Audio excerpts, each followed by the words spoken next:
Assalomu alaykum hurmatli ko'ruvchilar. Sharq Turkiston ovozining kundalik xabarlarini ko'rishingizni qarshi olamiz. Tövəndə diqqətinizə xəbərlərimizin təfsili məzmunları bo'lsin.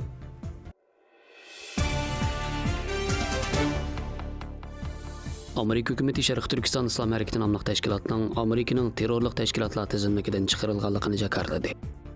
Amerika Tashqi ishlar ministri Mike Pompeo 20 oktyabr Sharq Turkiston İslam Hərəkəti təşkilatını terrorluq təşkilatı tizimligidən rəsmi o'chirgan bo'lib, bu qaror Amerika Federatsiya hukumat torbetida 5 noyabr rasmiy e'lon qilingan. Amerikaning bu qarori Xitoy hukumatı Uyg'urlarni terrorlik bilan qarlab, irqiy qirg'inchilik yurgizayotgan bugungi vaziyatda muhim ahamiyatga ega. Amerika George Washington universitetidagi Uyg'ur masalalari tadqiqotchisi doktor Shan Roberts bu qarordan bir oz hayron qolganligini, ammo ilgari xatolikni tuzatish jihatdan bu qarorning to'g'ri ekanligini bildirdi. Uning qarashicha Sharq Turkiston İslam Hərəkəti təşkilatının rəhbəri o'ldirilgandan keyin bu tashkilot haqiqiy tashkilot sifatida mavjud bo'lmagan va Yevropadagi ba'zi davlatlarda va Birlashgan Davlatlar Tashkilotidami xato holda terrorlik tashkiloti deb tizimlangan. Xitoy mazkur tashkilotning nomidan strategik vosita sifatida foydalanib kelgan bo'lib, yaqin 3 yildan buyon terrorlik qarshi turish bahonasida Uyg'urlarni bostirib kelgan va Sharq Turkistonga ko'chmanlarni yerlashtirgan. Amerika Bosh hukumati 11-sentabr vaqasidan keyin, ya'ni 2002-yili Sharq Turkiston İslam Hərəkəti təşkilatını terrorluq təşkilatı tizimiga kirgizgan bo'lib, Xitoy buningdan ilhomlanib terrorlikni bahona qilib Uyg'urlarni bostirib kelgan. 2017-yildan keyin Uyg'urlarga davlat terrorizmi yurgizib, buni aksicha xalqaro terrorlikni tub yiltizdan quritish uchun Uyg'urlarni tarbiyalayotimiz deb tashviq qilgan. Bugun bu qarorning bekor qilinishi muhojiratga Uyg'urlar orasida zo'r inkas qo'zg'ab, Xitoy hukumatining atalmish terrorlik qarshi turish nomida Uyg'urlarni bostirish bilan shug'ullanayotganligining navbatda borgansir ko'p sohaga va kishilarga ma'lum bo'layotganligining natijasi deb baholagan.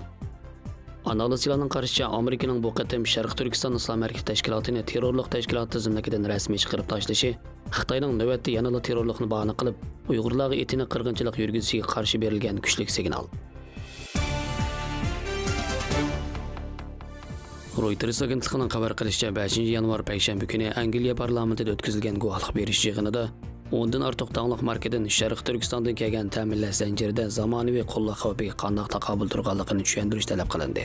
Angliya parlamenti Korxona energiya va sanoat siyosatlari komitetining sobiq raisi Nusrat G'ani xalqaro tanglik markalarni o'zlari ishlab chiqargan mahsulotlarda yig'ib olish lagerlaridagi musulmonlar tagan paxta bo'lmasligiga kafolatlik qilishga chaqirdi. Xitoy yaqinqi yillardan buyon Sharq Turkistonda 5 milliondan ortiq Uyg'ur va boshqa turkiy millatlarni atalmish kasbiy tarbiyalash markazlari nomidagi yig'ib olish lagerlariga qamagan bo'lib, lagerlarda turli jismoniy va ruhiy xo'rlik uchirgan.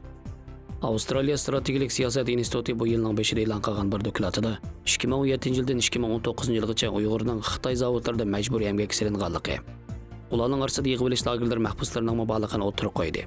Dokladda aytilishicha, Uyg'urlar majburiy emgak silingan zavodlarning ichida xalqaro tanglik markalarning ta'minlaguvchilari bor ekan.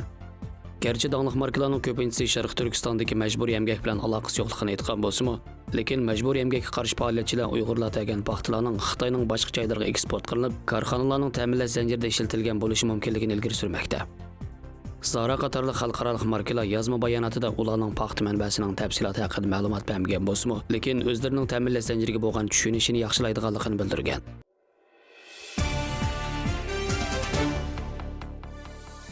4 noyabr kuni Amerika Xalqaro din erkinlik komiteti har qaysi davlatlarning diniy erkinlik vaziyatiga aloqador yillik dokladini e'lon qilgan.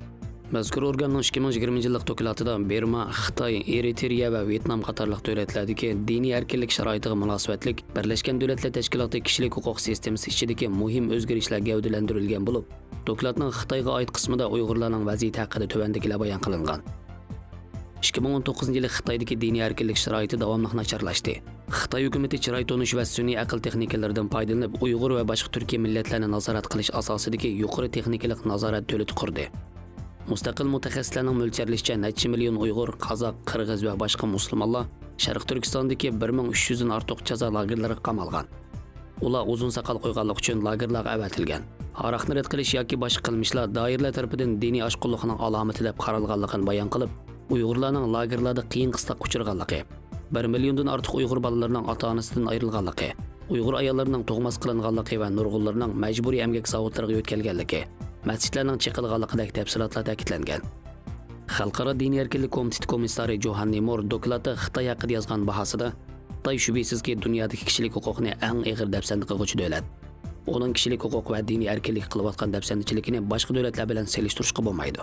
Chunki u faqat oqlig'il bo'lmaydigan harakatlarni sodir qilib qolmay, balki boshqa davlatlardan mushundaq zulm harakatlarga yordam beradi, qo'llaydi degan. Xalqaro diniy erkinlik komiteti dokladida Xitoyni alohida diqqat qilishga tegishli davlat deb eskartgan.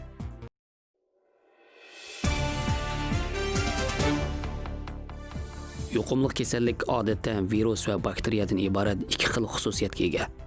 Bugungi Xitoy virusi dal virus xususiyatiga ega vabo hisoblandi. Odam borliq kelishdan boshlab insonlar vabo bilan kurash qilmoqda. Tövende insonlar tarixiga cho'nqur ta'sir ko'rsatgan bir qancha vabo kasalini tunishtirib o'tamiz. Chuma vabosi. Chuma vabosi 14-asrda Yevropadan tarqalib butun dunyoga yamragan jiddiy xarakterlik yuqumli kasal. Buni chuma tayoqchi bakteriyasi keltirib chiqargan. Chashqan, to'shqan va sug'ur qatorliq g'ajilg'uchi hayvonlar bu kasal bilan og'rigandan keyin purgi orqali odamga yuqadi. Yuqumlangan odamda qizish, as-hoshini yo'qotish qatorliq alomatlar ko'rildi. Oxirida butun badanni cho'ng qora dog'lar qoplab o'lishni keltirib chiqaradi. Shu sababdan qora o'lim kasali deb ataladi. Chuma vabosining tarqalish yo'llari bo'lsa chachirandidan, jarohat eg'izidan va hazm qilish yo'llaridan yuqadi. Har qanday odamga yuqadigan bo'lib, yosh, jinis va immunitet kuchi bilan hech qanday aloqasi yo'q. Chuma vabosining o'lish nisbati nihoyat yuqori. Odat yuqumlangan kishi bir haftaga qolmay jinidan ayrildi. 14-asrda Yevropada chuma vabosi bilan o'lganlarning soni 25 milliondan oshgan edi. U vaqtda Yevropaning nufusi taxminan 75 million. Chuma vabosi sababli og'ir talafot kuchirgan davlat bo'lsa Italiya. Yerimdan ortiq nufusi chuma kasallik sababidan o'lib ketgan. Bu qatimli Xitoy virusida Italiyaning ahvoli intayin og'ir bo'lgan. Keyin chuma vabosi butun dunyoga yamrab 150 milliondan ortiq odamlarning o'lishini keltirib chiqargan. Ayni vaqtda kishilar bu kasallikning kimdan, nimadan va yoki qayerdan yuqadiganligini bilmagachga, hamma odam xotirjamsizlik va chekidan oshgan andish ichida yashaydi. Chuma vabosida eng keskin chora bo'lgan shahar bo'lsa Venetsiya. Ular oldi bilan portni qamal qilib, har qanday kema paraxotlar Venetsiyaga kirmoqchi bo'lsa, 40 kun o'zini port karantinga ilishni talab qilgan.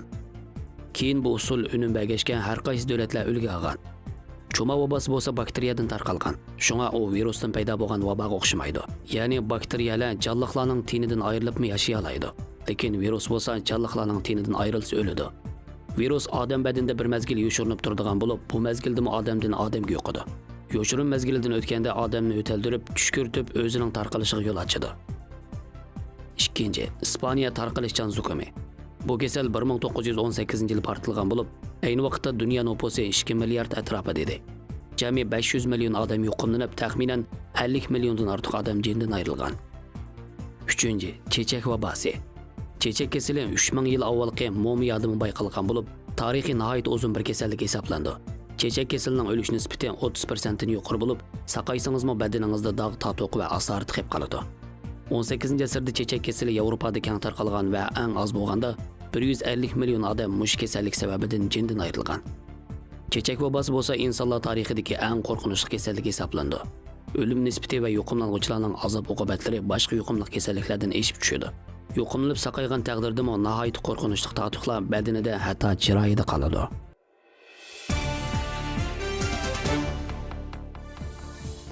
Xabarlarimizni ko'ringlar, rahmat. Ko'rishgacha omon bo'linglar. Xayr xo'sh, Allohga omonat.